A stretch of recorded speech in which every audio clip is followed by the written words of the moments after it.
Hi everyone, Alistair Davies here. Welcome back to my YouTube channel. Today's video is all about, is your grip the real key element that's causing your slice in the golf game? You know, you could even look at this from a hook. So is your grip causing the destructive directional shots that you would see in your golf game, and how your grip can obviously make a difference to hitting better shots, basically. So a couple of checkpoints to make sure your grip is correct, and also a couple of things to look out for if your direction's not good within your grip, and hopefully put that to bed if you do think it's your grip causing you the issues. Keep watching to find out how.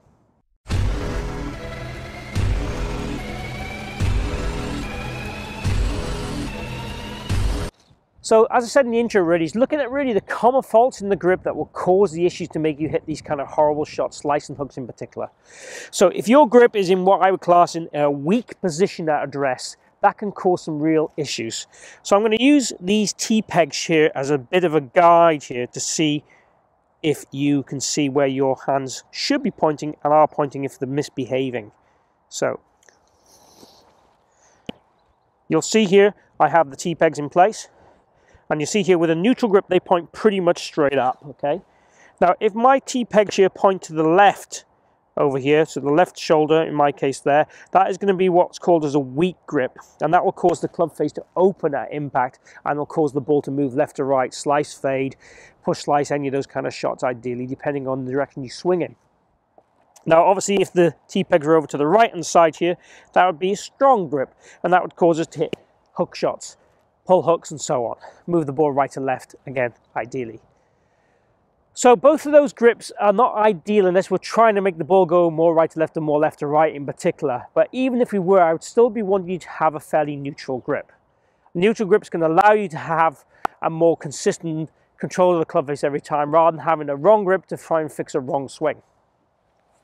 So again, when we're looking to take our grip, we're looking to make sure that thumb is just slightly to the right of center of the shaft, and this thumb's just slightly to the left of the center of the shaft.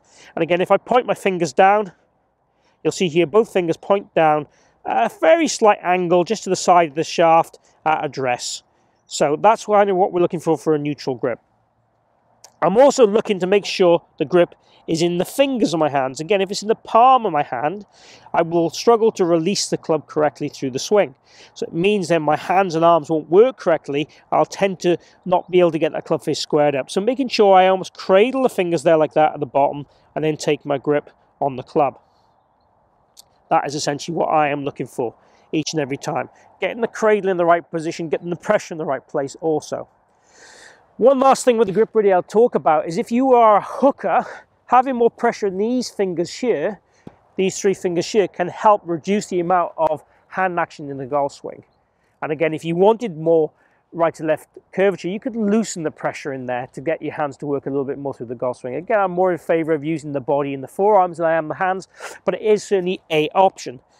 So basically, the process of taking a correct grip for me would be more about letting the club sit on the floor, cradling the fingers, taking the grip, putting the right hand on, holding the club like so, getting comfortable, a few waggles, getting into your posture each and every time, again waggling to get comfortable, get the right tension, and then go from there and make a swing.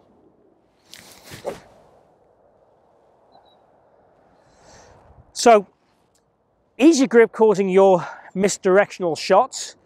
Check out these points I've pointed to here with the T-pegs and how we can process of making sure we're in the fingers. We can also use the old-fashioned checkpoints of the V's between your chin and your right shoulder and the chin and the right shoulder. That's a bit of a wide range that, but it does depend on the size of your hands, to be honest with you. But check there's in that kind of right ballpark. Check you've got the pressure in the right areas. Make sure, again, it's not too loose here if you're a hooker. Make sure it's a bit tighter if you are a hooker and you want to reduce the hook. And also, if you are a slicer, you could loosen it a little bit to help that as a short-term fix, possibly. So, hope you've enjoyed this video on the grip. If you have, please like and share the video, and also chat down below and ask me any questions you have as well on this video or any other videos or any future videos you'd like me to do. I'll get back to you as soon as I can. Also, guys, if you haven't subscribed, please hit the logo down the bottom corner. Join me in my journey, and let's lower your scores. Thanks for watching, and see you again here soon.